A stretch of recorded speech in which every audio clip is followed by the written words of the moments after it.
Hello.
जय हिंद साथियों। मैं तरुण कुमार आप सभी का इनगर परिवार में स्वागत करता हूं। आज हम देखने वाले हैं आरपीएफ और कांस्टेबल और एनटीपीसी की जो पेपर होने को है उसका पीवाईक्यू जो सीरीज चल रही है उसका प्रैक्टिस सेट नंबर 2 देखेंगे इस वीडियो में।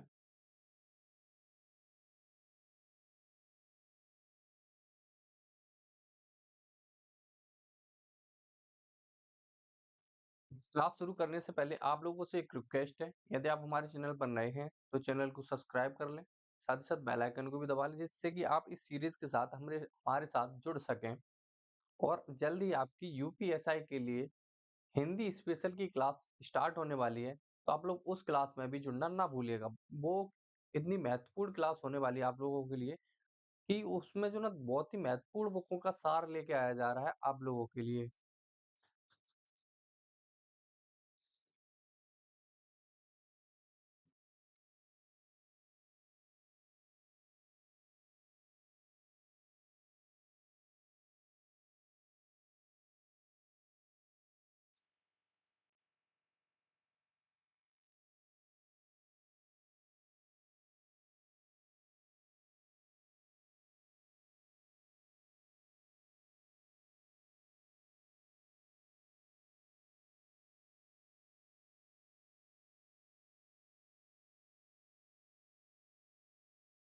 टेक्निकल इश्यू है तो आप लोग 1 मिनट रुकिएगा।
जो लोग मेहनत करते हैं उनकी कभी हार नहीं होती। क्या? उनकी कभी हार नहीं होती। जो लोग मेहनत करते हैं उनकी कभी हार नहीं होती। बस ये बात मन में बिठा के जुट जाइएगा पढ़ाई करने में। चलिए शुरू करते हैं आज का अपने चलते पहले क्वेश्चंस की ओर। आपका पहला प्रश्न है कि पुस्तक देवदास के लेखक कौन है? पुस्तक देवदास के लेखक कौन है? आप लोगों को बताना है पुस्तक देवदास के लेखक कौन है? तो इसका सही जवाब रहने वाला है आपका ऑप्शन नंबर बी, शरत चंद्र चट्टोपाध्याय। कौन है? शरत चंद्र चट्टोपाध्याय इस क्वेश्चन का सही जवाब रहने वाला है। बढ़ते हैं अगले प्रश्न की ओर। वह कौन सा प्रोग्राम या डिवाइस है जो यह पता लगाने के लिए उपयोग किया जाता है कि किसी अतिक्रमी कंप्यूटर संसाधनों के अनधिकृत अभिगम का प्रयास तो नहीं किया गया है? तो वो क्या है? वो है अतिक्रमण संसूचन प्रणाली। क्या है? अतिक्रमण संसूचन प्रणाली इसका सही जवाब रहने वाला है। बढ़ते हैं अगले प्रश्न की ओर। निम्न में से निम्न में से कौन सी मेमोरी जिसकी भंडारण क्षमता सर्वाधिक है? आपके ऑप्शंस हैं पीबी, जीबी, टीबी और एमबी।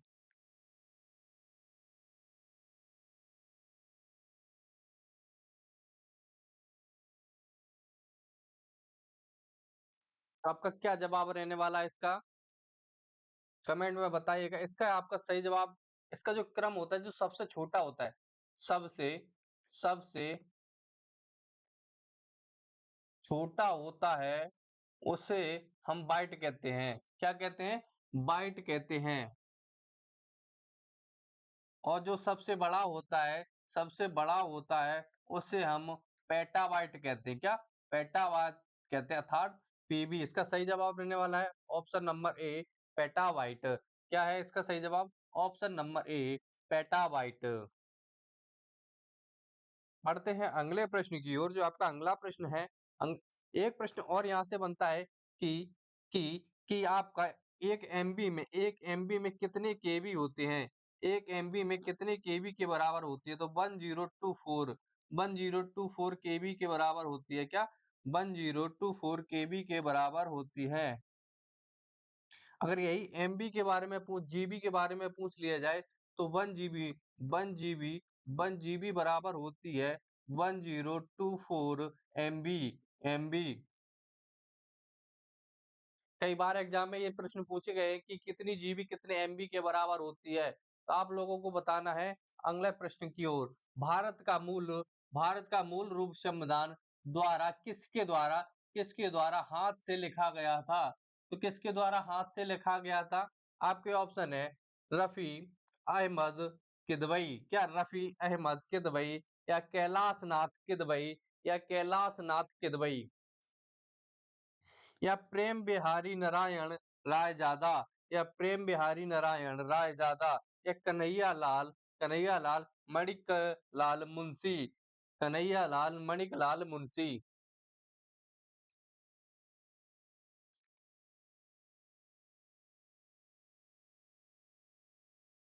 फटाफट से बताइएगा इसका सही जवाब क्या रहने वाला है। तब तक आप लोग जवाब दीजिए, तब तक हम बात कर लेते हैं संविधान की। अगर बात करें संविधान की, तो संविधान में कुल कितने भाग हैं? संविधान में कुल कितने भाग हैं? अगर भाग की बात की जाए तो संविधान में कुल 22 भाग हैं। अगर कभी-कभी ऑप्शन में 22 ना देकर 25 दे दिया जाता है, तो आपका जवाब 25 सही रहेगा। अगर ऑप्शन में 22 नहीं है, 25 है, तो आपका सही जवाब 25 रहेगा। अगर वहीं आपसे अनुच्छेद पूछ लिया जाए, अगर आपसे अनुच्छेद पूछ लिया जाए कि भारतीय संविधान में कुल कितने अनुच्छेद है, तो आपके अनुच्छेद रहने वाले 395। कितने? 395। अगर वहीं आपसे 395 ऑप्शन में ना देकर 470 के आसपास का कोई ऑप्शन मिल जाए, तो आप उसको टिक कर सकते हैं। तो आप उसको टिक कर सकते हैं। इसी के साथ एक और यहाँ से संविधान से महत्वपूर्ण प्रश्न बनता है कि अनुसूची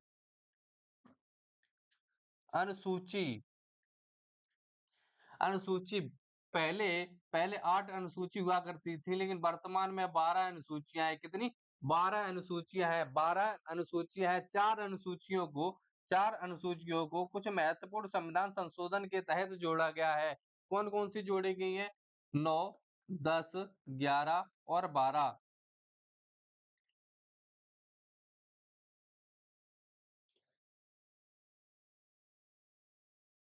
ये कुछ महत्वपूर्ण संविधान संशोधन के तहत जोड़े गए हैं, जिन्हें हम आपको पॉलिटी की क्लास में बड़ी डिटेल से समझाएँगे। क्या पॉलिटी की जो क्लास होगी, उसमें आपको हम ये सारी चीज़ें संविधान का एक-एक अंग, एक-एक भाग, एक-एक अनुच्छेद आपको बहुत ही विस्तार से समझाया जाएगा। तो आप उस क्लास को भी चुनना ना भूलिएगा। पर इसका जो सही जवाब रहने वाला है, वो है ऑप्शन नंबर सी, प्रेम बिहारी नारायण रायजादा। अगर आपसे पूछा जाए कि भारतीय संविधान लागू कब हुआ था? इसका जवाब आपको कमेंट में देना है। लागू लागू कब हुआ था? इसका जवाब आपको कमेंट में देना है। फटाफट से छाप दो, इसका जवाब क्या रहने वाला है?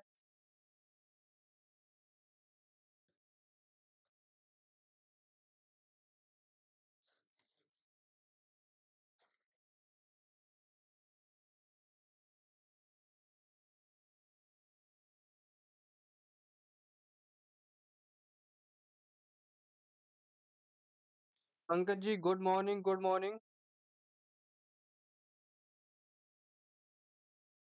चलिए बढ़ते हैं अगले प्रश्न की ओर। जो आपका अगला प्रश्न है, प्रथम राज्यसभा का गठन किस वर्ष हुआ था? प्रथम राज्यसभा का गठन किस वर्ष हुआ था? तो जो प्रथम राज्यसभा है, इसका गठन कब हुआ था? अगर इसके गठन की बात की जाए, तो इसका जो गठन हुआ था, वो हुआ था 1952 ईस्वी में। 1952 ईस्वी में इसका जो गठन हुआ था, वो 3 अप्रैल अप्रैल को इसका गठन हुआ था। इसका गठन जब हुआ था, तब इसका नाम राज्यसभा नहीं था, तब इसका नाम था काउंसिल ऑफ स्टेट्स। क्या था? काउंसिल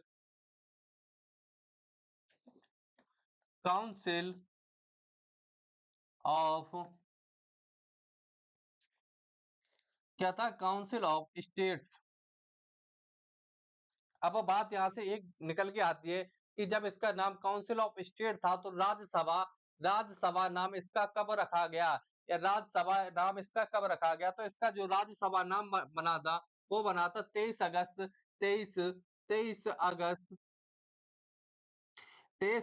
1954 ईस्वी को। 1954 ईस्वी को जब इसकी अध्यक्षता की थी इसके पहले सभापति डॉक्टर सर्वपल्ली राधाकृष्णन। डॉक्टर सर्वपल्ली राधाकृष्णन ने।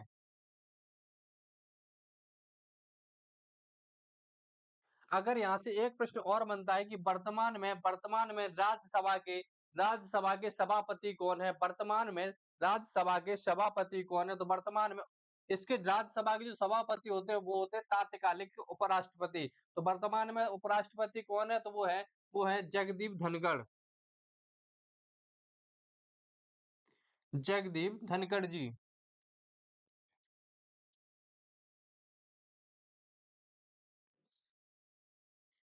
करते हैं अगले प्रश्न की ओर। जो आपका अगला प्रश्न है, निम्नलिखित में से कौन सी कंपनी क्रेडिट रेटिंग एजेंसी नहीं है? तो कौन सी कंपनी है जो क्रेडिट रेटिंग एजेंसी नहीं है?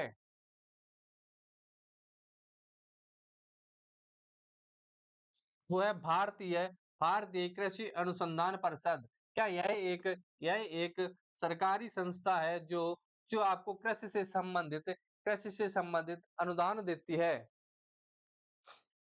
तो आपका सही जवाब यही रहने वाला है। पढ़ते हैं अगले प्रश्न की ओर। जो आपका अगला प्रश्न रहने वाला है, बहुत ही महत्वपूर्ण प्रश्न।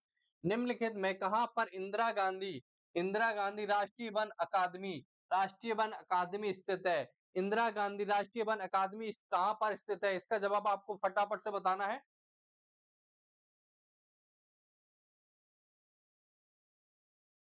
बात करते हैं इसकी स्थापना की। इसकी स्थापना कब हुई थी? तो इसकी स्थापना हुई थी 1938 ईस्वी में। कब? 1938 ईस्वी में जब इसकी स्थापना हुई थी, तब इसका नाम इंदिरा गांधी राष्ट्रीय वन अकादमी नहीं था। तब इसका नाम था भारतीय वन महाविद्यालय। क्या था? भारतीय भारतीय वन महाविद्यालय।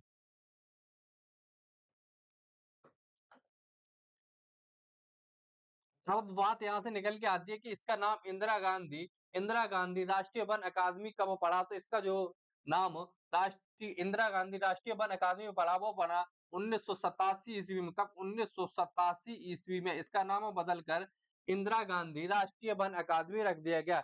इसका जो मुख्यालय है, वो कहाँ पर है? वो है देहरादून में। कहाँ? देहरादून यूके, देहरादून उत्तराखंड में इसका मुख्यालय स्थित है।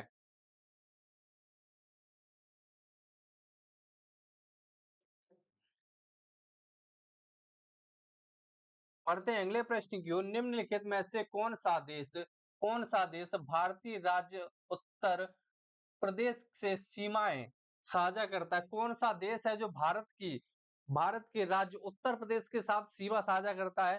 तो वो एक ही राज्य है, वो कौन सा है? वो राज्य कौन सा है? वो राज्य केवल है नेपाल। नेपाल जो केवल उत्तर प्रदेश के साथ एकमात्र देश है जो उत्तर प्रदेश के साथ सीमा साझा करता है। आपको बताना है आपको बताना है कि चीन भारत के साथ कितनी सीमा साझा करता है? चीन भारत के साथ कितनी सीमा साझा करता है? अगर वहीं आपसे पूछ लिया जाए कि भारत के साथ सबसे ज्यादा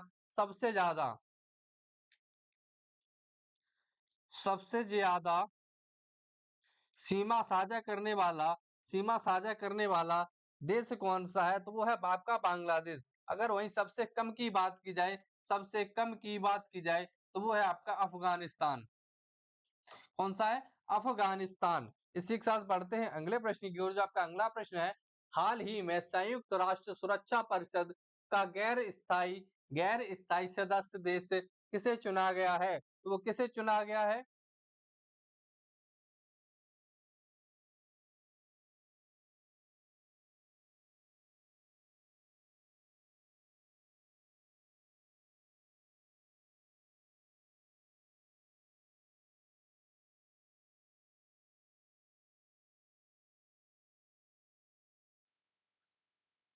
5 देशों को चुना गया है। कौन-कौन से वो देश हैं? पाकिस्तान, सोमालिया, पनामा, डेनमार्क और ग्रीक। तो आपका सही जवाब रहने वाला है वो है उपयुक्त सभी। ऑप्शन नंबर डी आपका बिल्कुल सही रहेगा। इनको कितने वर्षों के लिए चुना गया? तो इनको 2025 से लेकर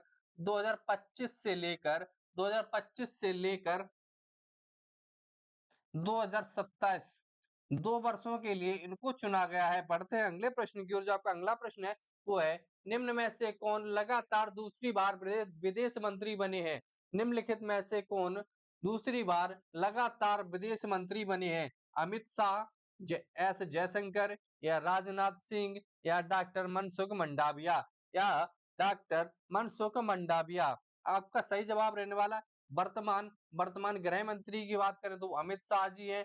अगर विदेश मंत्री की बात करें तो वो एस जयशंकर हैं। और यही आपका बिल्कुल सही जवाब है। इन्हीं को लगातार दूसरी बार विदेश मंत्री के रूप में चुना गया है।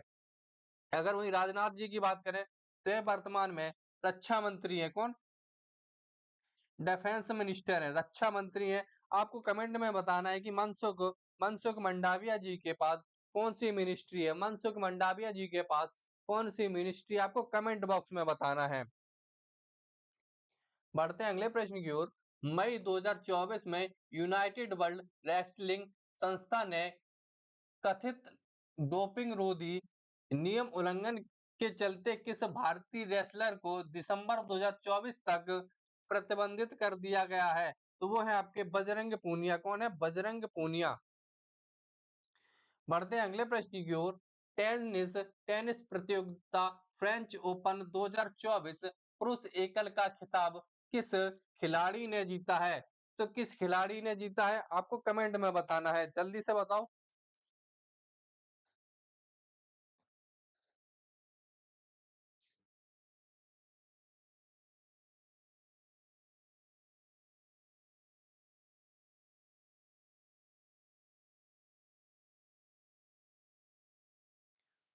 फटाफट बताओ इसका सही जवाब क्या रहने वाला है।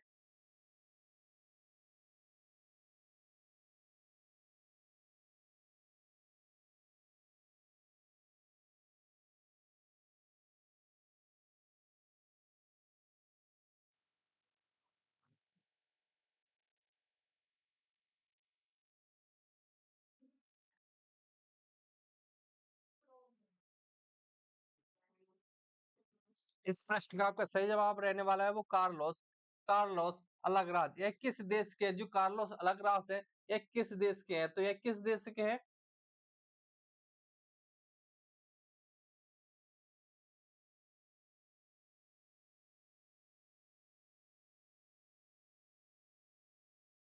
आपको कमेंट में बताना है किस देश के हैं, या आपको कमेंट में बताना है। अगर बढ़ते हैं आपके अगले प्रश्न की ओर, जो आपका अगला प्रश्न रहने वाला है, हुसरी या हुसरी प्रदर्शन निम्नलिखित में से किस देश, किस राज्य से संबंधित है? किस राज्य से संबंधित है?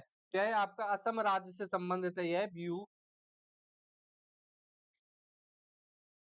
जो बिहू नृत्य है यह इसकी एक कला है, यह उसकी एक कला है बिहू नृत्य की। बढ़ते हैं अगले अगले प्रश्न की ओर। बहुत ही महत्वपूर्ण प्रश्न आप लोगों के साथ, बहुत ही महत्वपूर्ण प्रश्न आप लोगों के सामने। अरुणाचल प्रदेश में अंततः लोकप्रिय लोसर त्योहार मुख्य रूप से किस जनजाति के द्वारा मनाया जाता है? तो किस जनजाति के द्वारा मनाया जाता है?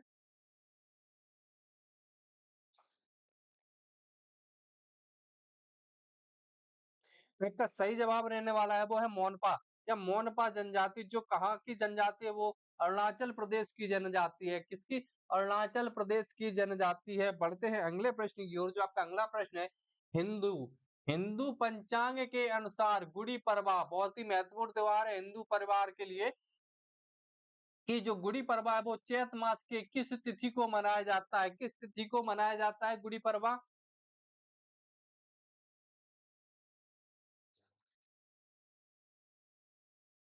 और प्रतिमा को मनाया जाता है क्या? प्रथम पहली तिथि, पहली चैत मास का जो पहला दिन होता है उस दिन गुड़ी पड़वा को मनाया जाता है। कब गुड़ी पड़वा को मनाया जाता है? बढ़ते हैं अगले प्रश्न की ओर। जो आपका अगला प्रश्न है, विषु विषु निम्न में से किस भारतीय राज्य का एक बहुत प्रसिद्ध त्योहार है? क्या जो विषु त्योहार है ये किस राज्य से संबंधित है? किस राज्य से संबंधित है? फटाफट से बताइएगा।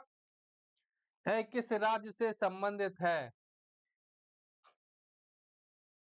तो यह आपका केरल राज्य से संबंधित है। केरल केरल राज्य की राजधानी क्या है? केरल राज्य की राजधानी क्या है? आपको कमेंट में बताना है। अगर आपसे पूछा जाए दांडिया, डांडिया डांडिया कहाँ का प्रसिद्ध लोकगीत है? तो वो आपका गुजरात का। कहाँ का? गुजरात का। गुजरात का। आपको पश्चिम बंगाल का कोई एक महत्वपूर्ण फेस्टिवल बताना है। पश्चिम बंगाल का कोई एक महत्वपूर्ण फेस्टिवल कमेंट में बताना है।